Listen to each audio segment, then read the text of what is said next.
Alright guys, today we're going to focus on writing our lead.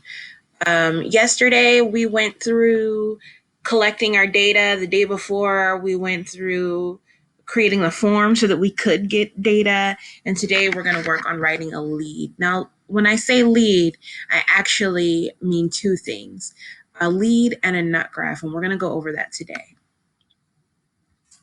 So first of all, I hope that you guys have already taken your survey. I'm going to recap really quickly what we went over yesterday. We're going to talk about lead writing, and you guys are going to have some time to work on your own, and then you'll submit the exit ticket for the day. All right. So just to backtrack, yesterday we really went through looking at our data and deciding, is this a good quote? Is this a bad quote? Is this a good mugshot? Is this a bad mugshot? I'm sure you guys are experts on that. But now that we have our content, it's time for us to sell it, okay? Every story needs an introduction. As communicators, we aren't just creating and publishing content, we're selling it. Part of selling content is making it seem like something people want to see. Leads help us to convince our audience, that our product is something they want to see and learn more about. And that's all we're really doing. We're presenting this to them and we're convincing them, no, this is something that matters to you. This is something that concerns you. So that's what we're trying to get accomplished here. Your lead is just an introduction, just like when you're writing an essay for a class, you have your introductory paragraph, you have your hook. That's where our lead and our nut graph come from. And it all starts with the 5 W's and an H. I know that you guys know what the 5 W's and an H are, but I put them here anyway. And yes, I'm going to attach a copy of this presentation for you. So the who, what, when, where, why, and how. Who is affected by this story and who is it about? What is the main thing happening in the story? When did this or when will this happen? Where did this happen? And why is this happening? And more importantly, how is it happening? Remember, when we talked about why and how being good leads for questions, why and how are also great ways to lead your story. When you start off by telling people why and how, you grab their attention. The same way that when we're asking questions that ask why and how, we're getting good quotes. When we have leads that lead with why and how, we're getting great leads. So just keep that in mind. Focus on the why and how, and I think you're going to have a great success with this. So the first part of our introduction is the actual lead itself. And this is going to be 1 to 2 sentences. 1 is fine, you guys. Don't feel like you have to make it 2. If you can get it done in 1, that's fine. And this is just to draw your reader in. We're using descriptive language or we're telling a story so that we can paint a picture and draw the reader in. Remember, we want to be creative. We want to get that reader interested. A nut graph is just like a little add-on to the end of your lead, okay? And this nut graph is 1 to 2 sentences that crams the most important of the 5 W's and an H. So not necessarily all of the 5 W's and an H, but the most important of the 5 W's and an H gets crammed into these 2 sentences, okay? So maybe the who or maybe the when and the what are not the most important, but the where, the why, and the how, we know the why and the how is going to be in there somewhere, are super important. You don't have to fit all of the 5 W's and an H in there, but you need to get as many as possible in that sentence. All right, so excuse the typos, you guys. I did this really fast. I'm going to fix it before I send it to you guys, though. Look at these examples. Our lead example, I'm going to read it because it's messed up. It's usually technology, a bad connection, a frozen screen. Sometimes the audio is choppy or sped up. It doesn't matter what class or time of day, matadors say that technology is their #1 cause for stress since school went viral. That's not really telling me what the story is about. It's just a lead-in to get people interested. And I think it gets people interested because we've all been there, right? We've all had a bad connection. We've all had a frozen screen. We've all had weird audio going on, right? And it doesn't matter what class. Sometimes it's the first class of the day that your teacher is just completely off. Sometimes in the middle of the day, you can't answer any questions. You can't stay logged on. We all felt like that. And I actually did a survey, and Matador said that they told me. So I'm not making this up, you guys. I'm not just pulling this all out of thin air. My lead is based on evidence that I gathered. It's based on my reporting. So just keep that in mind. You can't just make things up. It has to come from what you found out through your interviewing process. Through my interviewing process, all the out of my survey, most people said that technology was their number one cause of stress, followed very closely by the amount of homework. So now we're going to go down to my nut graph, because in my nut graph, I'm cramming everything into these 2 sentences, okay? In a yearbook survey published in September, so that's kind of giving us a win, right? In a yearbook survey published in September, students students, okay? In a yearbook survey published in September, students said that the amount of homework, technology issues, and balancing their home and school life were the 3 biggest stressors associated with learning from home. But instead of complaining about it, Matador shared some creative ways to cope with their issues.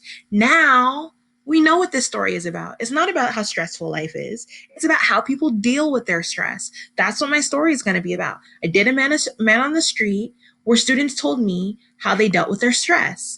And part of that survey, I asked them, what is stressing you out? And that's how I found out that technology, homework, and balancing their home and school life were what was stressing them out. So a lead is where, again, we're telling the story or painting the picture. I put another copy there of the lead. And we're going to kind of break that down. Okay. So in that paragraph that I chose for my lead, which was only 2 sentences, I just described different ways technology can stress people out. That's it.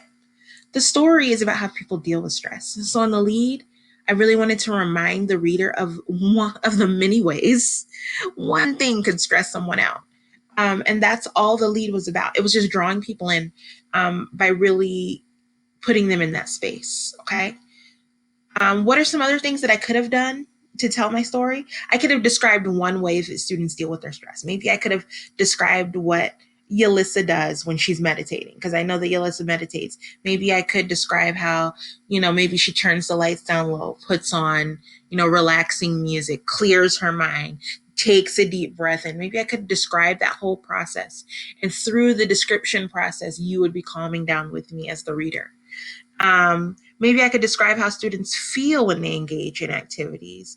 Maybe we could explain that tight feeling that you get when you're stressed, clenching of the jaws, clenching of the fist. And then as you start to engage in whatever activity helps you to de-stress, you start realizing that your hands are unclenching a little.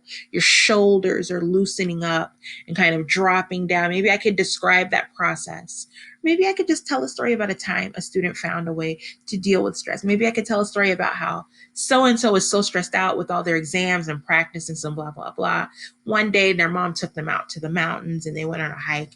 And for the first time in weeks, they felt like they could breathe. Those are other ways, but I just chose to tell it the way I did, based on the data that I had, honestly. You guys have any questions? Because if you do, let me know. I really want to know what ideas you have on how to write your lead and your nut graph. All right. We're going to do a little activity for today. This is all going to take place, obviously, in your exit ticket. I want you guys to do a couple of things. The first thing being, I want you to identify the 5 W's and an H. In my story, I went ahead on the screen here and take a minute to look at it while I'm talking and identified the 5 W's and an H. I went and highlighted the how, the who, the why, the what. What's on there twice? What is wrong with me? I went in and highlighted all the different parts. It should have been where, and where should have been learning from home. I'm sorry, guys. That's what happens when I'm not prepared. So I just went through and highlighted the different parts that I included in my lead and my nut graph. Because I couldn't get everything into the nut graph, so I did have some stuff in the lead. There's 2 types of leads that I want to. I just really can't spell today, you guys. I spelled anecdote wrong. I'm sorry. The anecdote anecdotal lead is just like an anecdote, which, remember, an anecdote is a little story. We talked about that yesterday. An anecdotal lead consists of 1 to 3 sentences that tell the reader a little story to draw them into your interview, your MOS, or your package. So an anecdote or anecdotal lead is where we're telling a little story. Like I explained, what if we told the story of a student, dealing with stress for the first time? That would be a little anecdotal lead. A descriptive lead uses descriptive language to paint a picture. We're really showing people what it was like. Think about it. When you're out there on the basketball court, describe the sounds, describe the echo of playing basketball in an empty court. And because there's no fans, right? There's no fans during the coronavirus. Describe, the squeaks of tennis shoes on the court floor, the swoosh of the net, hearing the heavy breathing behind a mask of your opponent. Describe that to me, because that is a descriptive lead. All right. So you guys, today in your exit ticket, you are going to, I really can't type, you guys. I'm looking at this. What's wrong with me? Figure out your 5 W's and an H. I want you to look through what you're planning to write for your story and tell me what the 5 W's and an H are. Who are we focusing on? Are we focusing on basketball players? Are we focusing on band members? Are we focusing on theater children? Are we focusing on students in general? Freshmen? Who is our focus? What are they doing? What is their issue? Are they stressed? Are they thriving? Are they surviving? Are they dealing? What is the what? What is the how are they doing this? How are they surviving? How are they thriving? How are they stressed? Why? Tell me your 5 W's and an H. Use your 5 W's and an H to write your not graph. That's the second part. And then finally, write, not Rudy, write a descriptive or anecdotal lead, okay? That's what I'm asking you guys to do today. And then just submit your exit ticket, and that's it.